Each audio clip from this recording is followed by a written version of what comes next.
So now friends we will try to discuss everything about valley curve. तो valley curve क्या होता है, जो भी हमारा ऐसा कर्व होता है और यहाँ पे हमारा व्हीकल कुछ इस तरीके से इस कर्व को ऐसे नेगोशिएट करता है। ठीक है दोस्तों, तो ये ऐसा हमारा वैली कर्व होता है। कुल मिला के कहा जाए तो गहराई वाला है ना, खाई नुमा। ठीक है, उसी को हम लोग वैली कर्व बोलते हैं। तो कितने टाइप के यहाँ पे हमारे वैली कर्व वो हो सकते हैं, किस किस टाइप के ग्रेडियंट्स हो सकते हैं। जैसे मान लीजिए हमारा डिसेंडिंग ग्रेडियंट जो है, एक डिसेंडिंग ग्रेडियंट दूसरे डिसेंडिंग ग्रेडियंट को मीट करता है, तो भी ये वैली कर्व है, -n1 और -n2%।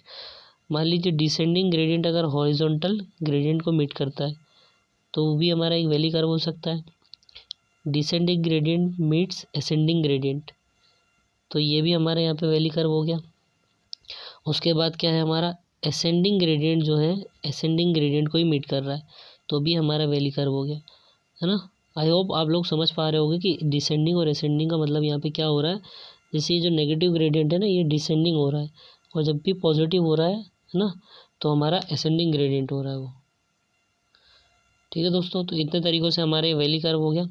इसके बाद हम लोग देखते हैं कि डिज़ाइन ऑफ वैली कर्व हम लोग कैसे करते हैं। तो हमने पहले डिस्कस किया था कि दो क्राइटेरिया होते हैं, कंफर्ट और दूसरा एसएसडी होता है।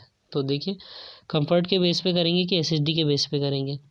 अब बात करते हैं दोस्तों कंफर्ट के बारे में और एसएसडी के बारे में। तो जब एसएसडी की बात करेंगे, स्टॉपिंग साइड डिस्टेंस, तो वैली कर्व में क्या होता है दोस्तों, वैली कर्व में जब भी हमारा व्हीकल, यहाँ पे कोई व्हीकल मूव कर रहा है, तो सामने वाला व्हीकल उसको हमेशा ही विजिबल होगा, सामने वाला व्हीकल उसे हमेशा ही विजिबल होगा।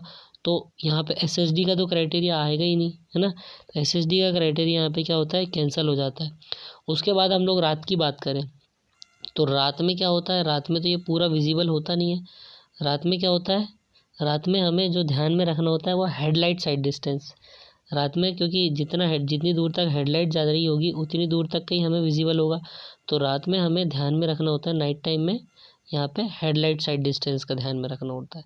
तो नाइट के टाइम हेडलाइट साइड डिस्टेंस का ध्यान रखना होता है। और एसएसडी जो है, क्योंकि ऑलवेज विजिबिलिटी रहेगी व्हीकल की, तो एसएसडी का क्राइटेरिया यहाँ पे हम लोग कंसिडर नहीं करते हैं। अब बात आती है कि कंफर्ट को कंसिडर करते हैं कि नहीं करते हैं। तो देखिए, जब भी हमारा व्हीकल मूव कर रहा है, तो व्हीकल में क्या हो रहा है कि व्हीकल का जो ये एक सर्कुलर पाथ के अलॉन्ग मूव कर रहा है, तो सेंट्रीफ्यूगल फोर्स नीचे की तरफ एक्ट कर रहा है और वेट ऑफ व्हीकल भी नीचे की तरफ एक्ट कर रहा है। तो यहाँ पे क्या होता है, एक नॉर्मली इन जनरल ड्राइवर को जो डिस्कम्फर्ट होता है, ड्राइवर को क्या होगा, डिस्कम्फर्ट होगा। तो ड्राइवर को डिस्कम्फर्ट होगा, तो हमें यहाँ पे कंफर्ट कंडीशन को ध्यान में रख के डिज़ाइन करना पड़ेगा। तो इसीलिए हम लोग वैली कर्व के केस में क्या डिज़ाइन करते हैं, कंफर्ट कंडीशन को ध्यान में रख के डिज़ाइन करते हैं। और नाइट टाइम में हम लोग को ध्यान रखना पड़ता है हेडलाइट साइड डिस्टेंस का। तो ये क्राइटेरिया होता है वैली कर्व की डिज़ाइनिंग का।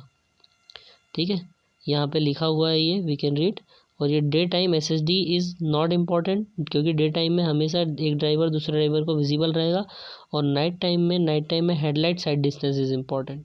तो ये हो गया डिज़ाइन ऑफ वैली कर्व के इम्पॉर्टेंट क्राइटेरिया। इसके बाद बात करते हैं कि लेंथ ऑफ वैली कर्व हम लोग कैसे निकालते हैं।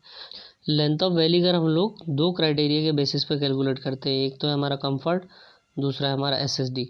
कंफर्ट को ध्यान में हम क्यों रखते हैं, ये हम डिस्कस कर चुके हैं। और एसएसडी का क्राइटेरिया सिर्फ हम लोग हेडलाइट साइड डिस्टेंस के केस में लेते हैं, क्योंकि डे टाइम में तो एक व्हीकल की दूसरे व्हीकल में ईजिली विजिबिलिटी रहती है फ्रेंड्स। तो ये बात हो गई हमारी कंफर्ट की।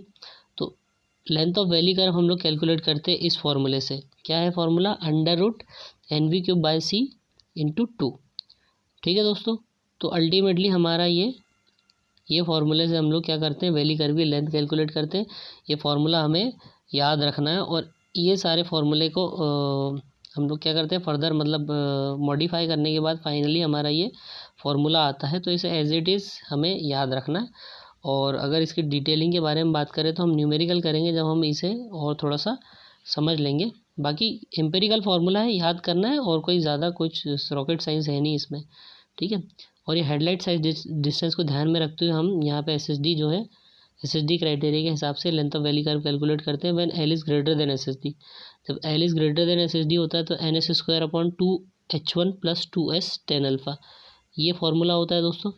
अब यहाँ पे हमने पहले ही बात की थी, हेडलाइट साइड डिस्टेंस को ध्यान में रखते हैं। तो ये H क्या है, H है हाइट ऑफ मतलब हेडलाइट जब हमारी, जैसे मान लीजिए व्हीकल है तो इसकी हेडलाइट की जो लाइट, जो बीम निकलेगी वो कितनी हाइट के ऑब्जेक्ट को हमें शो कर पाएगी, 0.75 मीटर के ऑब्जेक्ट को शो कर पाएगी।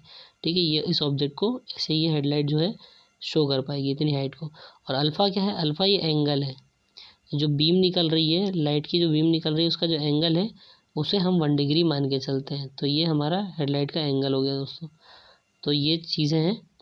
तो एच की वैल्यू कितनी हो गई, एच स्मॉल एच की value 0.75 and alpha is equals to 1 degree. तो अल्फ़ा हम यहाँ पे पुट कर देंगे और एच की वैल्यू यहाँ पे पुट कर देंगे, और इस तरीके से we can calculate length of valley curve.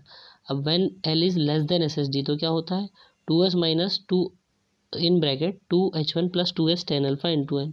ये क्लियरली यहाँ पे लिखा हुआ है फॉर्मूला, हमें मेमोराइज़ करना है और as much as possible numerical practice करने हैं, जिससे हमारी इसमें प्रोफिशिएंसी बहुत बढ़ जाएगी फ्रेंड्स, है ना। तो सिंपल सी बात है कि कोई भी इजीली इनको याद कर सकता है, और ये एम्पिरिकल फार्मूला है तो इनका डेरिवेशन वैसे भी वो हमें कुछ होता नहीं है, मतलब, है ना। तो इस तरीके से हम लोग यहाँ पे इजीली ये कैलकुलेट कर सकते हैं, और दोनों में से जो ग्रेटर आएगा, विच एवर इज़ ग्रेटर, उसे हम लोग length of valley curve adopt कर लेंगे। Greater of two adopted as L, length of valley curve. तो this is all about vertical alignment, और यहाँ पे हमारा ज्योमेट्री डिज़ाइन ऑलमोस्ट कंप्लीट होता है दोस्तों। Thanks for watching.